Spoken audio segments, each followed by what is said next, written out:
Thanks again for giving me your time of day, bro. I appreciate it. Nah, thank you, bro, for reaching out, bro. For real, because I've actually haven't been like dropping shit lately, so like to have somebody still like what's good? I want to know what you're up to and shit. So that's what's up, man. No, hands down, man. From across the states, bro. I've been seeing you. Yeah, no, and I thought you was from Miami, bro. Deadass. Yeah. Part of me feels like I should have been there a long time ago, but I'm kind of spoiled with the weather out here, so I just want to keep it that way. You're not missing out on much right now. Trust me. Shit. Well, I don't have an introduction for this podcast, but I do go by Tony Awdball.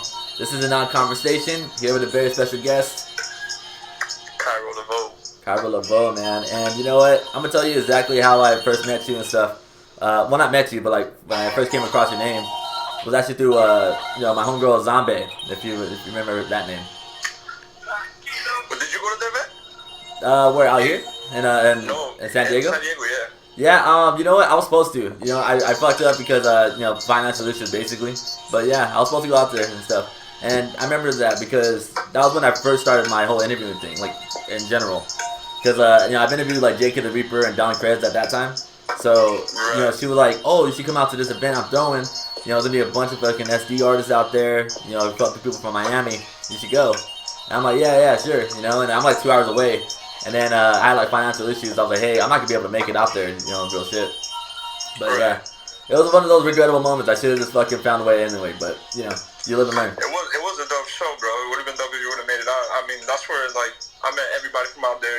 K Wood, Joey Wild, and Sirkari, a bunch of those artists from out there from San Diego. They showed me hella love. You know what I'm saying? And it was my first time there. I had never had any connection with anybody from San Diego or Cali. Well, actually in LA, like a little bit, but like I had never been there. No, hands down. It's funny. Like it's like a funny side story, basically, where what's it called? The only time I really went out and out, like with Zombie, like we went out just did our own thing. I almost got arrested with her, and like we went to this little yachty Ray Sherman show, and fucking. I didn't know that their way of saying, "Oh, we're gonna get in for free," meant to like we're gonna get in for like what's it called? We're gonna go in like sneaking in. You know what I mean? So I had no idea about that shit, and then so they ended up catching me and one of our other friends, and then we were like outside arguing with the cop for like pretty much the whole show, and she was like inside just chilling, and I was like, yeah, it's pretty funny. Yeah, man. See, here in Miami, it's the same way. Like, yo, we're gonna get in for free. Either you know somebody or you sneaking in. Like that's how pretty much it is. Especially during like Art Basel or events like that. You feel me? Yeah, that's like one thing too. I've always wanted to go to Art Basel. I've seen a couple videos about it, and shit looks fucking crazy. Yeah, bro. This year it doesn't look like it's happening, but because of the whole coronavirus and all that. But for the past, like, I remember the first one I went to was like 2011, and then 2012, and every year just kept getting bigger and bigger and bigger, and then it's where it's at now. You feel me? Yeah. Okay. Well, you know what, man? Let's get into a little bit of your background. I'm gonna get the basic questions out the way, man, because I know everyone's gonna be asking the same. Where you from? What got you making into music? This and that. Yeah. I just try to get those out the way so everyone can just like fucking get like a quick like review about you, and then we go in depth with your shit. But like where you from is like like I guess like hometown wise, and then what got you into making music? For the most part, I'm from Miami. I was born and raised in Miami. I started getting into music because my cousin was making music. He was like rapping, recording with his friends and shit. And then he, I remember the first song we ever recorded, I was like 10 or some shit. And he like wrote my verse and I had to like rap it. And like from there, I was like, oh damn, this is cool, it's fun. And then like eventually, like after high school, that's when I started like linking up with like artists from out here. And that's when I started recording my friends were recording me, and then once you hear yourself, it's like a whole different game. You start like you fall in love with like damn, it sounds dope, but I gotta do another one. Eventually, I just started like, all right, I'm gonna make a tape. I'm gonna make I started taking them a little more serious, started performing and shit like that. So from then, I started like branching out, and I saw that it was costing a lot of money to like record and shit like that. So I was like, fuck it, I'm gonna go to school to like learn how to record myself. And then that led me into producing, and it just opened up so much, And now like I focus a little bit more on production, but I'm still an artist at the end of the day.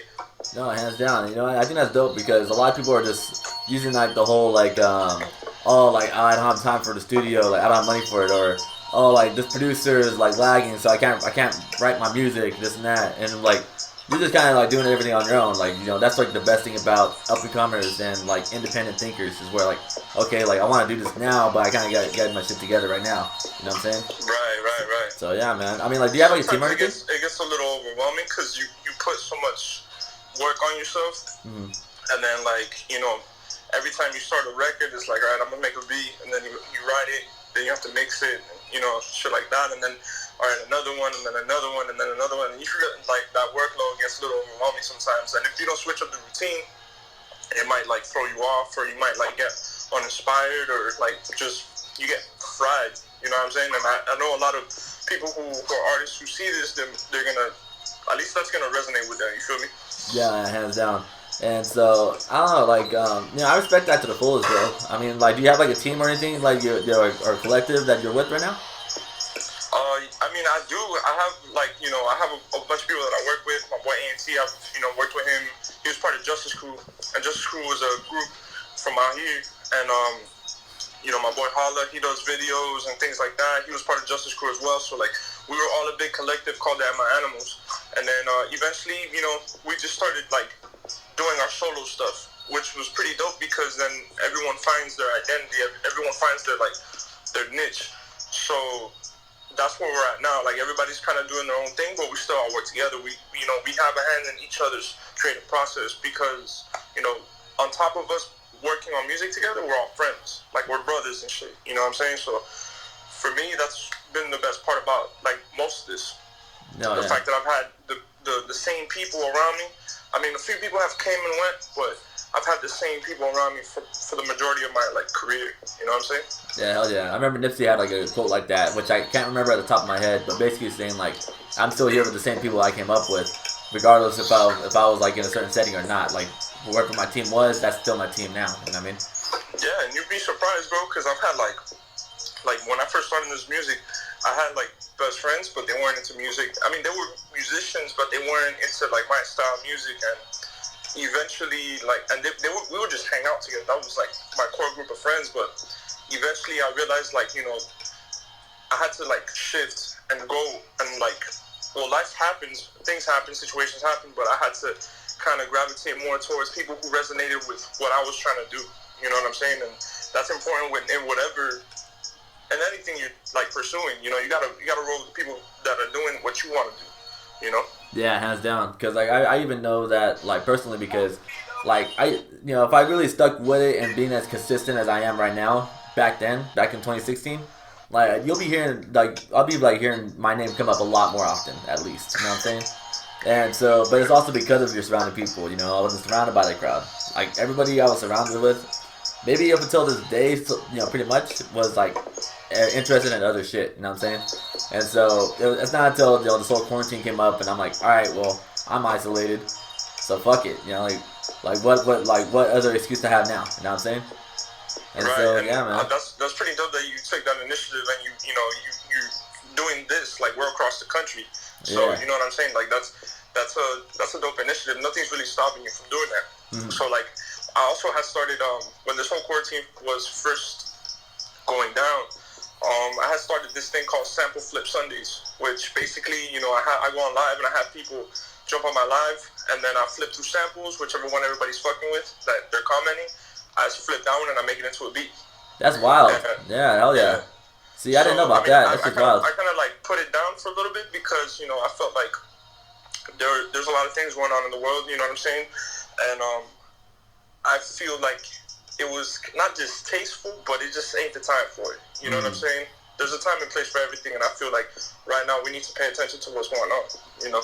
Yeah, hands down. Like, I even took a break off releasing interviews for, like, 2 weeks. Because, like, I was releasing for, like, every other day, like, up until that point. And once that thing started going down, I had to let people know, like, hey, like, you know, I'm pushing everything back. You know, I don't know for how long just yet.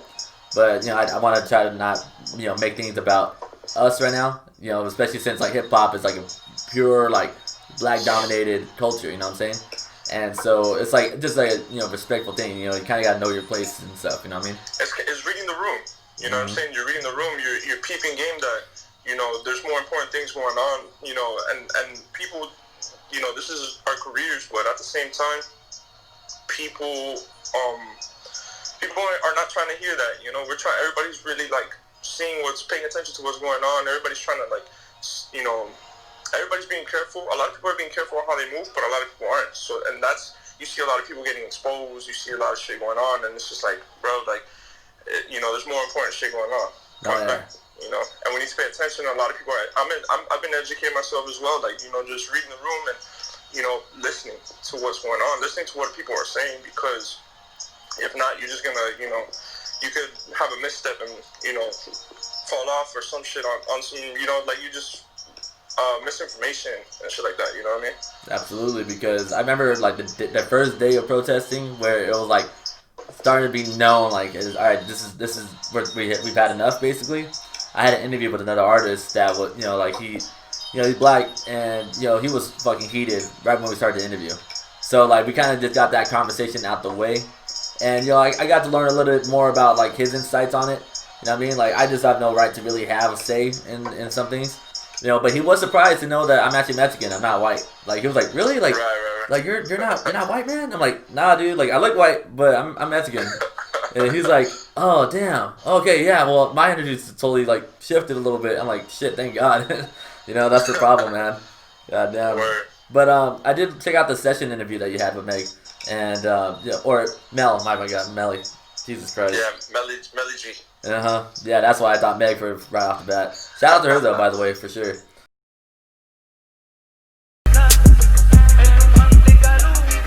Yeah, me levanto y hago lo que yo quiero. Peladito jugando con puro fuego. Yo solito separo de todo el juego. Donde ya hay un pachanguero a dinero. La lucha yo lo hago pa' mi madre. El trabajo yo lo hago pa' mi padre. Mis hermanos me apoyan en cada viaje. Mis hermanos no te digan los detalles. La escuela no tenemos. But what's it called? Yeah, but I found out that you're also Puerto Rican Colombian, right? Yeah. Okay. Now, like, this is gonna be like the worst time to really ask this question, but I just always been curious to know. So this is not me like trying to out you or by all means, but like, what's like the Puerto Ricans have like an N-word pass or something like that? I don't know about that. Uh-huh. I mean, it's something. That's a word that's been like even like Hispanic people say here, but it's still not our place to say it. At least I feel. I've said it before, like, but not in a negative connotation, because I have African American friends and things like that, and they get it. But at the same time, I'm still smart enough and wise enough to know that like it's not our place. You know what I'm saying? So I don't think there's a pass. Yeah. At all. Yeah, no, it's an interesting like loophole, because I watch battle rap, and they have a dude named there called Cortez, and he's a Puerto Rican battle rapper, and he'll be saying the N-word like crazy, and then like it wasn't until B-Dot was just like calling him out on it, and like he was still saying it, you know what I mean? But it's like, like I just know, me personally, I have like absolutely no access to using it, so it's like, all right, like I just know my place. I just want to understand like everybody else's point of view, you know what I mean? Yeah, I feel like, and especially out here, like in Miami, I feel like it's something that it's been conditioned, like people just say, and then when it comes to serious matters like the ones that are going on right now, they're nowhere to be seen. They're not saying. They're not. You don't have to go protest, but like at least say something, or not even say anything, but just raise awareness and listen. Yeah. To what's going on. And there's people like, just living their life like it's all good. And I get it that some people don't want to engage in that because they just want to let's spread positivity and things like that. But there's not a lot of positive shit going on right now. So yeah, it's a matter of just being aware. Mm-hmm. It's a sensitive time, like absolutely sensitive time. So it's like, your choice of words really matter in this type of day now. You know what I mean? Definitely. In any way. You definitely have to watch what you say nowadays, because you'd be surprised. I see people get canceled every day on Twitter. Yeah, and like even like some of them I'll even check out, and I can't think of an example off of my head, but it's like you see what they say, and like you can see where the mix-up is, but you can also like kind of tell like what they really meant. You know what I mean? But like I said, it's a sensitive time for everybody. But you just gotta be cautious, man. Just don't just blurt out whatever you think it. I feel this, and that. It's like, well, you probably should have thought about that before you said it, because there's a whole different other side to that. Yeah, hands down, man. It's just a matter of being aware, bro, and reading the room. Reading the room, it should be like the quote of the year, bro. Read the room. Yeah. There's a lot of shit, Might as well name this podcast "Read the Room." Shit. God damn. Well, let's dip into your music a little bit more, man, because when I got introduced to your music, it was with the Tranquilo album, back in 2016. And I remember checking that out, and I was like, all right, like, Miami does have really great sounds. Like, of course, everyone was hearing about it because of, like, the whole, Raider Clan to Puya and the Buffet Boys, and, like, everybody else making noise out there. And what was it? So when I was around Zombie was type of those dudes. And, like, me, I started interacting with some of them, and it was, like, cool. But then she was showing me, like, you and then the Nobodies and fucking, I don't know who else out there. But shout out fucking Brain Dead. Those dudes out there are pretty dope. And, what's it called? And I've always, like, looked at it. I'm like, okay, like, they have a more, like, experimental, artsy type of direction with their hip-hop noise. You know what I'm saying? And that's why, like, to me, I've always, like, gave salute out there and such. So when I check out the Tranquilo album, I'm like, all right, like, this guy's pretty dope. I dig it and stuff, you know what I mean? I appreciate it, bro. I appreciate it. That tape it really, like, I guess it changed, like, the trajectory of who I am as an artist. You know what I'm saying? Because before it was, like, I was still finding my sound, and then when I made that, like, it just, Tranquilo was a line in a song, and then it became the title of the song, and then people liked the song so much, so I named the album that, and then from there it was just like, yo, that's what I'm known as now. Yeah, hands down. And then eventually it just spilled over into everything else, and now that's my identity type. You know what I'm saying? Cool, man. Shit. And so, at least like Spotify wise, I really couldn't tell if there was like any like other albums, but I did see like under the single section there was like this like EP or something. I forgot the name of it though. I didn't write it down. But you did have like another project up on Spotify, and so like I have a Sounds On Baby. That's the other one. That's what it was. Yes. So that's the last project I dropped. And so how was the transition going from Tranquilo to that? I mean, it had been years. Really, it had been years. So I had dropped singles and things like that, done features, and actually, before that, I had dropped a project called Fuego Chris, which is similar. It's on SoundCloud actually, but it's a good in between because it shows you like the time period between those two, because like that one wasn't really so like Spanish based, or like I guess like how do you say it? It was just a weird time, you know what I'm saying? And it wasn't so like Latin driven. It was just me dropping music and however I felt at the moment. But then I really wanted to dive deep into the roots with Sazon Baby.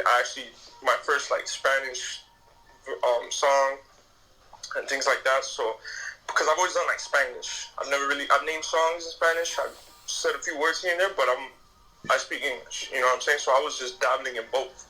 And with that one, I really did that. And it was the first project I produced, made like mostly. So it was a dope. It was big for me, more than it was like getting a reception and things like that. Like for me, it was big.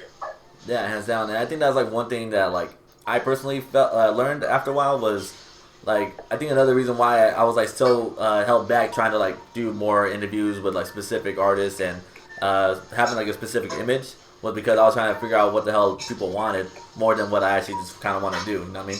So that's why afterwards, like when the whole quarantine came up, I decided, all right, I just want to make a platform so people can like have another source of like information for people to check out. You know what I'm saying? And then see where it takes off from there. And I think that's like best for your case. Like you make music that you actually want to do yourself, because then you're gonna have the real, genuine fans like tune in, like they're listening to every word you're saying. You know what I mean? Yeah, because I mean I feel like anybody can make one. I take that back. Not anybody can make mainstream. I see a lot of people do it, but even that is hard for me to make like a typical mainstream type of song and things like that. Like even that for me, that's kind of hard because it's like like it's not me. I can't fake that funk. I can tell, man. Your last single was called "Kill That Shit." Yeah, they ain't exactly mainstream. And for me, it's I like to make what I like to hear. So that's what I make. And for me, it works. People dig it, people appreciate it, they share it, they comment on it, they give me feedback, which is something I appreciate the most, because to get somebody to share it is cool. Like, people hit a click, a like, or whatever. But to actually listen to it, digest it, and regurgitate their opinion to you is pretty dope. Yeah, hell yeah, man. And I don't mean to go too deep or dark with it, but has there ever been like a time where you want to share it with everybody, like a dark time of yours that kind of like helped mold you to be the person you are today? You mean like a dark time, like in my life, like in a song, or? Oh, like anything that can resort to a song, or even just like you as a person that kind of like puts you together. I feel like I'm very transparent when it comes to my social media, and at the same time my music, especially my music. Like I'll like, if you listen to some of my songs, I'll highlight some things in my personal life that obviously it's in rhyme form and shit, but I feel like I'm very transparent. I wear my heart on my sleeve. You know what I'm saying? So I don't put up a front. I try to keep it at least 2 Virgils. Shout out Virgil. Shit, man. Yeah, I mean, like, that's like another thing too. Like sometimes, especially back when 2016 to 17, everybody was focused so much on like the sad boy, like I've had it hard, type of sound. Like everyone always talked about.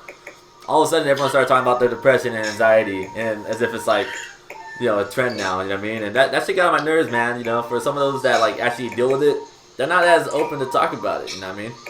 But yeah, I remember that era. That it was. I did notice that. People. There's always gonna be opportunists. There's always gonna be people who see the opportunity and let me do this type of music. And I feel like ever since then. Ever since those waves of the underground, the underground hasn't really been hitting as it used to. You know what I'm saying? But at the same time, we're in a weird time right now. So it gives opportunity for anything, But I feel, at least with me, I've never really tried to jump on a certain wave or try to be something I'm not, because if I try to do that, even like as I'm recording it, I'll be like, yo, nah, this ain't it, bro. Yeah. You know what I'm saying? I'm very honest with myself. I'm my harshest critic and my biggest fan. So I keep it honest with myself. Nah, for sure, man. Damn. So I don't know. Well, but that segue going in, how was like your writing rituals? Like, what kind of gets you in the mood to like write a song, or even like what is something that you kind of like, like it's like a habit you do like right before going to the studio or whatnot. At least when it comes to working on music, now that I produce. I love sampling, so like I'll go digging for samples, and one will hit me, I'll flip it, and then I'll either, I don't know how to explain that. Sometimes it just comes. Sometimes I'm like, well, today I want to work on like a trap type beat. Today I want to work on a boom bap type beat. It all depends on the vibe that I'm in. But usually it's the beat first, and then I'll come up with something, and then I'll write it and record it and mix it and things like that. And then before a show, I like to be like in the zone. I like to be quiet. Like I don't like to listen to music before a show. I like to just be in my own world. I'll probably listen to headphones. If I do listen to music, I'll just be in my own vibe. Like if it was a game. Like if I was going to play a pro game, like if I was an NBA player, like I would do that, zone out, listen to music, get hyped, and then go on stage and do my thing. You feel me? Yeah, go ahead and go out into like your LeBron mode and shit. Yeah, probably have a drink before, you know what I'm saying? Get a little bit loose, and then just do my thing, you know? Is that kind of like the same way you do like with your performances and stuff? Yeah, definitely. Like, especially with performances. With performances is definitely, bro. I just, I'm in that vibe the whole day. I listen to the songs, I listen to my set, and I get hyped, and then I go. You know what I'm saying? And then, but while working on music is a little different. I just probably light up, have a drink, and then just go through some samples, just have fun with it. You know what I'm saying? I try not to force anything. If I could come up with records, cool. If I don't, cool. You know what I'm saying? I could come up with beats, cool. If I don't, cool. You know what I'm saying? It's all part of having fun. You know what I'm saying? Yeah, hands down. And so, speaking of the performances now, is that was there any like memorable ones that you had, like whether it's like before the show, after, or on stage itself? I've had a lot of great moments performing. I think like one of my favorite moments was like when I had my first show. It was like in front of everybody I knew growing up, and everybody knew me as something. They didn't know me as Kairo yet. You know what I'm saying? And then it was my first show, and literally everybody I went to school with, like everybody was there, and it was like a big house party too. And I had performed with my homies, the Justice Crew. And bro, it was dope. Everybody knew the words to the song, especially the last song, and it was crazy. I lost my voice during the performance, so like that's one of my favorite moments because it was such a humble beginning. You know what I'm saying? It was such a like I feel like I was home. I wasn't nervous. It was more of like before I performed I was nervous, but in that moment I was like, nah, this is where I'm meant to be. You know what I mean? Yeah, hands down, man. Yeah, that's dope. Shit. That's like one thing too. Like everyone has like different experiences with like performing in like their hometown or like their home area and stuff because, like, you'll get a lot of those shows that like only like two people are paying attention while everyone else is socializing. You know what I mean? Yeah. And even bro, like another great moment was when I went to San Diego to perform because nobody knew who I was and everybody showed me love. Like literally all the artists who performed, they were right there on the stage with me. They were, it was dope, and I was like, what? Like you don't always get that type of love, especially in a city you don't know. And I got introduced by Turnip King Tuck. He had just performed and he introduced me. He was like, yo, come on, show some love. And it was mad love, bro. So like for me that was very humbling. It was dope, and then, I appreciated it a lot. It was dope. I got to turn up with everybody, all the other artists. And I appreciated Zombie for that opportunity because, nobody's just gonna, come to San Diego and perform. You know what I'm saying? And reach out and have you come through. So it was a dope experience for me, and it was one of the first, and I hope not. It's definitely not gonna be the last. Yeah, hands down. Fucking. How'd you guys even link up in the first place? I don't know if I even asked you that. She knew my boy Holla. And they met on Twitter. I met her through Twitter, and then eventually she came for Art Basel one year. And I remember it was the year that Bad and Bougie dropped because that was like our song, the whole trip and shit. Yeah. So I think it was 2016 actually. Okay, yeah, for sure. And yeah, bro, I met her, and then we kept in contact. That's when she was doing events out there in the West, and then she was like, yo, just pull up, I'm throwing this event, I really want you to come through, and I'm like, I'm there, say less, Yeah, hands down. I know, I kind of helped her come up with that Dago Mind Trip name. Yeah, like, yeah, like she was like, she randomly like messaged me like on Twitter one day just saying like, dude, I don't know what to call it, like I'm thinking about like naming it this, what do you think?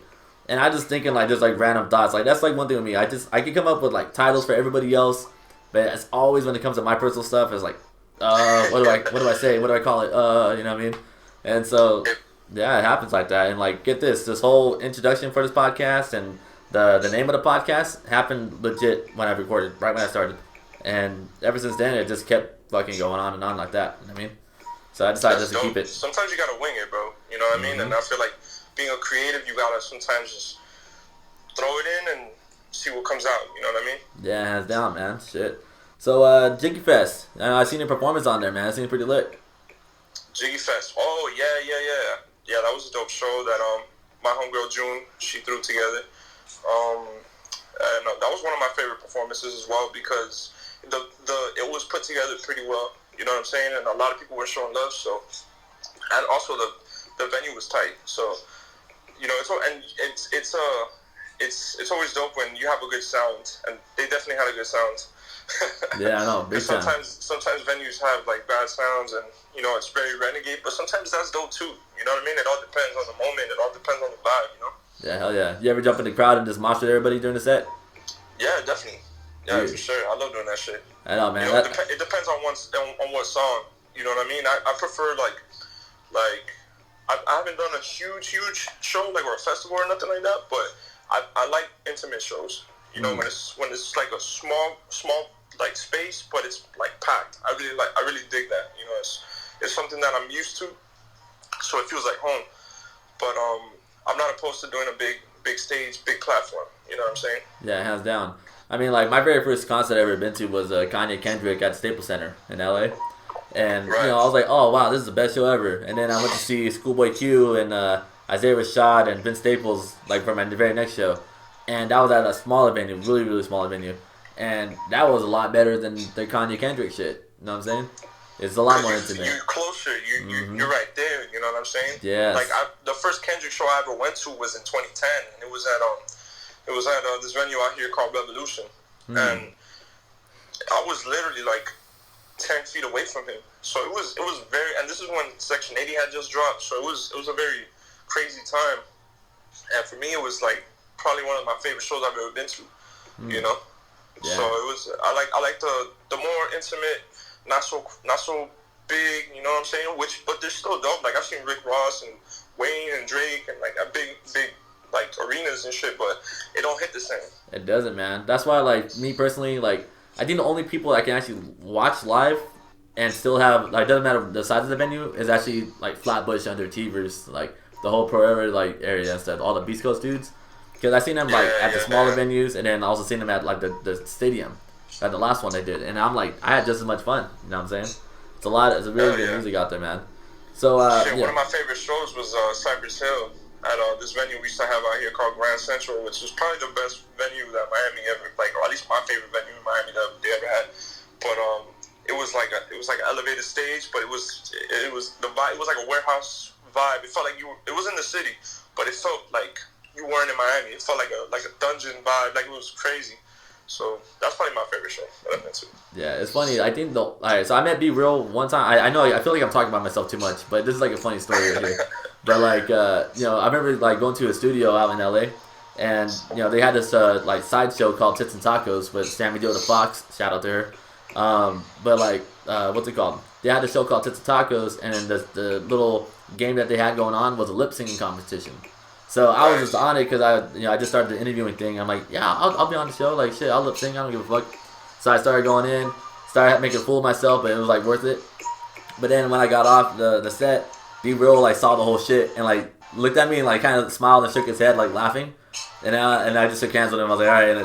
And I just felt embarrassed to say anything to him. So I was like, hey, you know, nice to meet you, and then just walked out. Yo, I actually met him before the Cypress Hill show. I saw him walking towards the venue, and I'm like, yo, Be Real. And he was like, oh, what's good, homie? What's good, yo?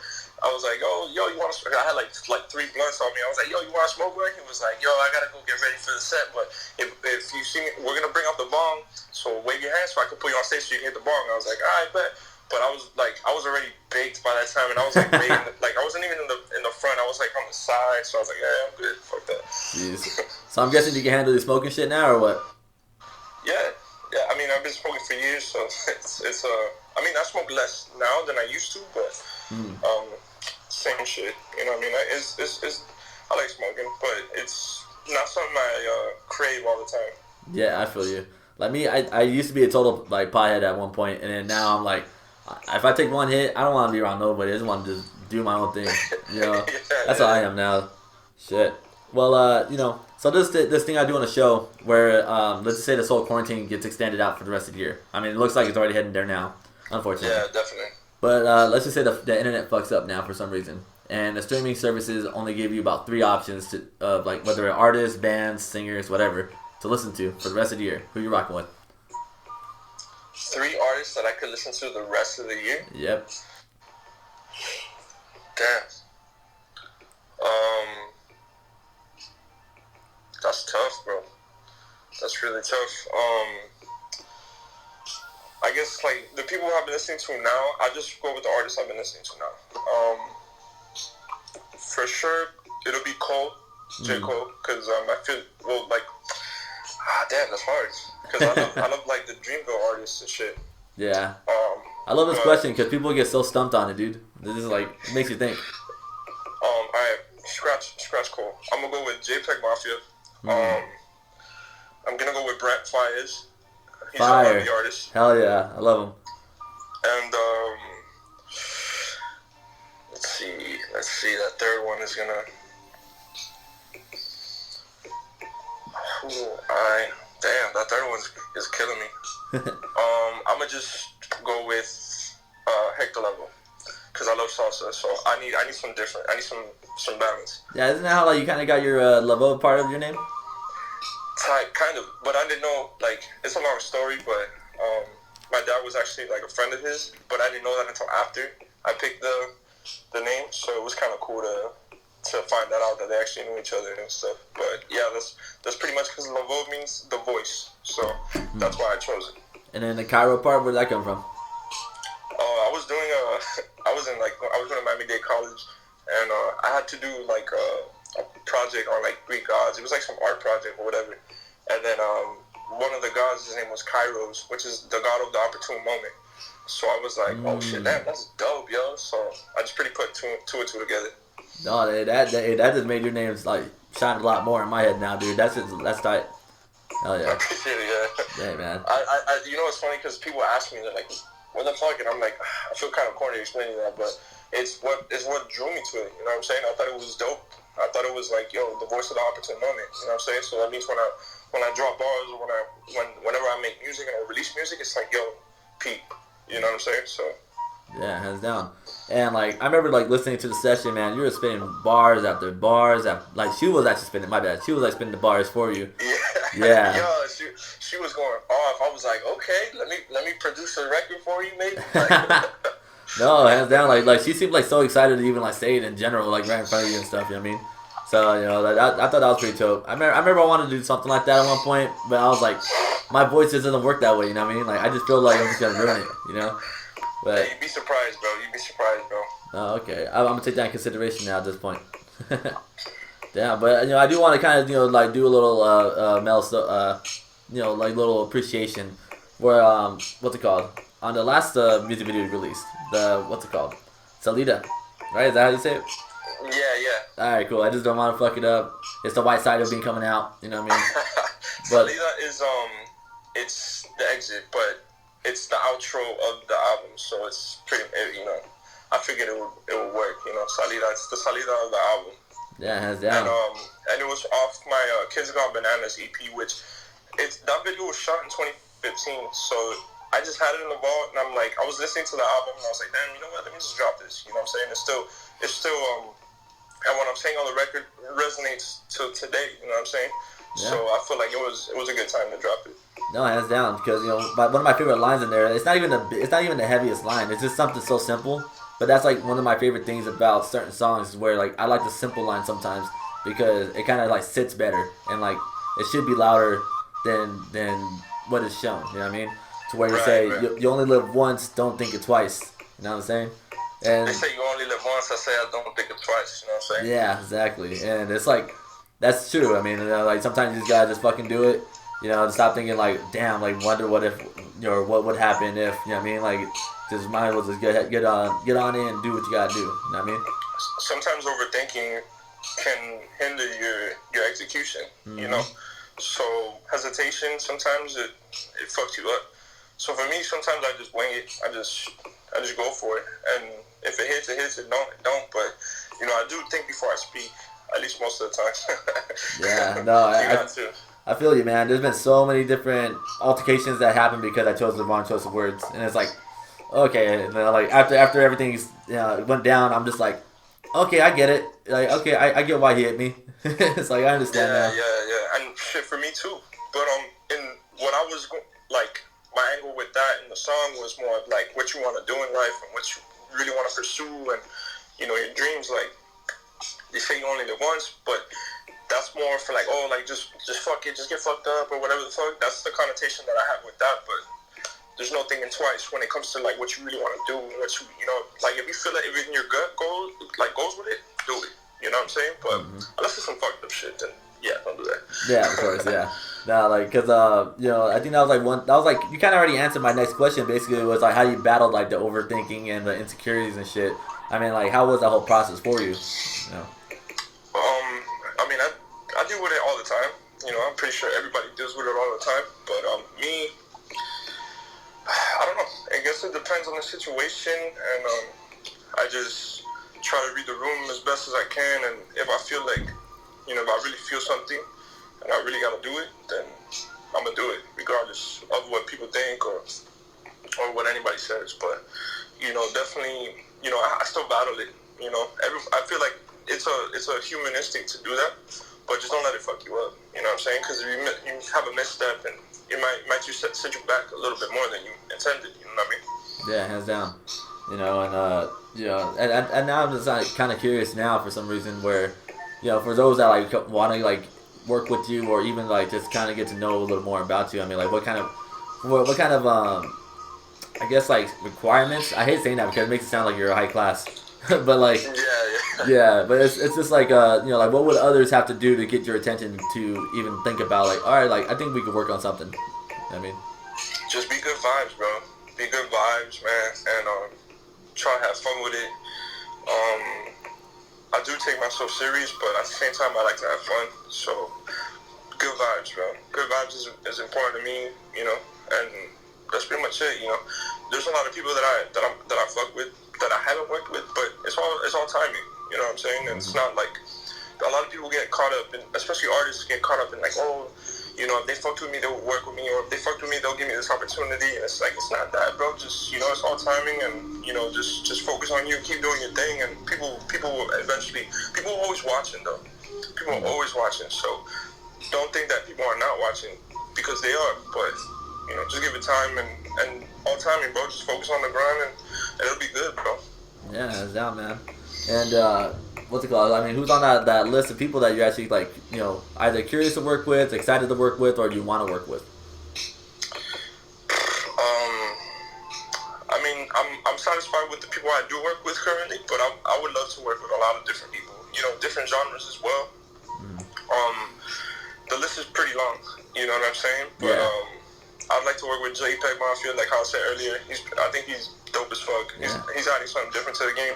Denzel, 12lin for sure. 12lin's shit. Love 12lin. Yeah. A bunch of people, bro. I don't know. There's a lot of people. There's this dude from New York that I fuck with. I like his music. Angelo Mota. He's dope. A lot of people, bro. Even people from the West Coast, like Slim Buddha. I've been trying to get him on a record for a minute. Dude, he fucking he's not. I don't want to say he's lagging on me because we were supposed to get this interview a while back. But like I understand, like he has his own shit going on. I don't get offended when people like cancel on me and shit. You know what I mean? Yeah, you know what I mean. It's all timing, bro. Like I said, absolutely. So I don't get. I just did a song. Kate Wood. Okay, I've heard of the name. I don't know if I know exactly what you're talking about though. But yeah. I just got him on the record, and yeah, bro. I want to work with a bunch of producers as well. I want to produce for a lot of people as well. Yeah. I think that'll be a lot easier for me to work with a lot of different people. Because I also offer production. You know what I'm saying? And I like that. That's what drew me to produce more. Because I'm like, damn, I'll be able to, get in certain situations, certain rooms with certain people based off that. Yeah, big time. Yeah, I mean, like, do you have like a certain like outlet, like, what is like on your own pages as well for your own production? I mean, I'm pretty much a one-stop shop when it comes to that. Like, I have, my social media is my social media, and I'm very transparent on it. Which I've had people who tell me like, yo, like you probably shouldn't post this, you probably shouldn't post that. Like you're kind of venting a little too much, but I don't know, man. I feel like if people see that you're a human being as well as just if you're just posting content, that's cool. You know what I'm saying? You're promoting your brand, but I'm not just a brand. I'm a human. You know what I'm saying? So I feel like that'll resonate with people as well. I can't really cap for the gram. So or the Twitter. The Twitter. So the Twitter. The Twitter. Yeah. Well, I'm gonna link you up with some dudes out here in LA, man. East of the river. Those dudes are fucking ill, man. Like for sure. That's like maybe like 9 people and shit in that whole collective. But like like singers like Shadow Zay and fucking Hollow Visions and fucking Viva Mascow, Mad Max. I see a lot of like grid creations coming out of that because they're like a little more boom bap, but they do like go out of the element as well. You know what I mean? Nice. So I'll send you some stuff after this for sure. Yeah, for sure. I actually got some homies out there that they just did an album with my boy ANC, Llama Beats. I don't know if you heard of them. Llama Beats? Yeah, they're based out in, well, they're from Miami, but they've been based out of LA for like a good minute. They work a lot with Mayday. Okay, Mayday, yeah. They work a lot with Mayday, and you should check them out. They're really dope, and they'll be down to do an interview as well. So, and they just dropped an album with a vinyl and artwork and a whole bunch of crazy shit. So, trust me, you're gonna fuck with them. For sure, man. Plug me in, I'll plug you in. For sure. Yeah, dude. So, like, I only have a few more questions left. I don't want to do, like, a whole Joe Budden type podcast for this thing. Don't worry about it. But, for those that are just being introduced to you, what's a song that you would recommend for others to check out, like, off top?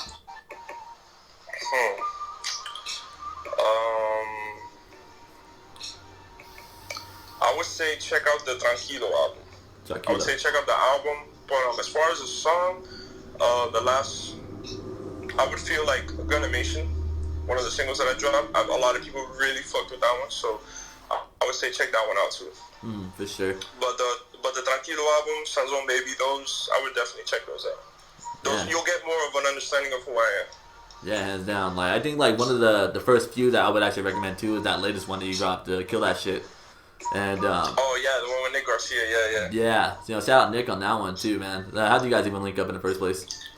Well, I mean, he's from out here. He's from out here in Miami. He's from the Kendall area, and we got linked up by my boy Dre Vendetta, who's a DJ. He's also he just started this collective called The Art of Miami, which we're doing an album, which I'm featured on there with Nick and a few other people, Dio and Colleen Estrada, who's the singer from out here. She's extremely talented. But yeah, so I got linked up by him, and then we met and hit it off, bro. You know what I'm saying? My shit is tranquilo, his shit is de piña, so it was kind of like, oh damn, I fuck with that, yo, that's dope. So it was a no-brainer to link up and work on a record. You feel me? Yeah, hands down, man. Shit. Like me, I've been focusing more a little bit on like the LA and like California type of people. Like I've interviewed Chewy and Noah James out here. Like those are some big names like on the come up still. And like to me, like I love it, but I definitely want to try to venture out into other states, especially since we have all this thing going on right now too. You know what I mean? So yeah, man, spread the word about this. I'm all I'm all for it. You know what I'm saying? Oh hell yeah, for sure. Mm-hmm. Especially when when it's edited and everything's done, then obviously I'm gonna post it and things like that. Yeah, hands down, man. And then I'm gonna go back to the Sessions interview again. That's the only interview I actually checked out compared to the other ones that's out. But right. What's it called? But I know you have some Bump Thugs appreciation. Some what? Like not Bump Thugs. Oh no, it is Bump Thugs, right? Like I mean, I definitely do love Bump Thugs for sure. Yeah, I think you guys spoke on that. I just can't put my finger on it now at this point. I feel a little off. Yeah, because like I have I was supposed to do two other interviews today, and so like it's just like everywhere. You know what I mean? So shit. I feel you. Yeah, but yeah, definitely Bump Thugs is definitely an inspiration. They're especially the area that I was like raised in. It was like what everybody was listening to, them and 3-6 and things like that. So it was a big influence before like the whole wave of everybody doing the same sound. Music, you know what I mean? Yeah, for sure, man. And then yeah, man, yeah. So salute for you for that, because you don't hear many people mention Bone Thugs no more. Like if you do, it's like Midwest like type of artists and such. Right. Like Florida, you'll always hear 3-6 in every interview. Like everyone's mentioning 3-6, and so. Yeah, Bone Thugs is very especially in the area I grew up in. Like everybody was listening to Bone Thugs, and that's how I came across Bone Thugs. From every East 1999 to Art of War, like all those albums were big out here. You know what I'm saying? At least in the neighborhood, everybody was listening to them. Yeah. Yeah, man, shit. So, me, if I'm going out to visit Miami, let's say that I go out there, we work on something together. What's like the first like food spots you recommend to going to? Shit. Alright, I definitely would have to go to Homestead to get some tacos, because the best tacos that you'll get in Miami is in Homestead. I've had a good spot in Little Havana, but Homestead definitely, because they have like real authentic. Like most of the majority of the people in the area are Mexican, so it's authentic as fuck, and it's the best tacos. I haven't gone to LA, so I bet you it's not comparison, but you never know. I don't know. You would have to be the judge of that. You'll be surprised, man. When I lived in San Diego for like a little bit, man, they had the worst fucking Mexican food I had, dude. Like, I don't know if it's because I went to the bad spots, but it just tasted like equivalent to Taco Bell and shit. You know what I'm saying? Right. But I'm a big connoisseur about food, man. So that's why I'm like, dude, you come out here. Do you like asada fries? Yeah, hell yeah. There's a spot out here in La Habra. I don't live in that area no more, but like I am willing to make the distance, you know, just for it sometimes. But yeah, you come out here and we link up. I'm gonna introduce you to that, bro. It's definitely one of the best spots. Definitely the tacos from Homestead. I would in the area I live in, there's a spot because I live in an area that's predominantly the people are from Nicaragua, and they have a spot called Fritanga, which is fire. I grew up eating that, so you, bro, definitely have to try that. Latin America, Isla Canarias, which is like a Cuban, I think it's Cuban spot, and Versailles, which is Cuban cuisine, but like very like good top tier Cuban cuisine. All right, for sure. Damn, you make me want to even like buy my plane ticket now. I'm about to buy a plane ticket just to get out there now. Shit. I mean, but prices going down. Right now is not the time because everything's shutting down over here. Yeah, exactly. That's why I buy my plane ticket maybe like in like December now at this point. I don't even know. Yeah, yeah, we never know what the fuck is gonna happen. For sure, man. Well, you know, man, like I'll definitely hit you up when I plan on even making an appearance out there in Miami, man. I'm down to link up for whatever comes up. Yeah, hell yeah, for sure. For sure, man. So, last question before we dip out, bro. Where do you see yourself in 2025? 2025. For some reason, Japan. Okay. Or just somewhere else. But definitely, I feel like Japan. I was supposed to go this year, but Rona didn't let that happen. So. True. Yeah, man. But I don't know. I see myself somewhere else. You know, working on music and doing the same thing. You know what I mean? But just in different locations. Hopefully on tour. You never know. Yeah, for sure, man. For sure. Well, you know what, man? I can't thank you enough for this interview, man. I like this one. I'm excited to release this one out. I appreciate it, bro. Thank you for reaching out, man. No worries, man. You know, to spread the word, I already got you on this side. I'm gonna do what I can, and yeah, plug me in with the artists that you recommend, and I'm definitely gonna send you the Eastern River and shit too.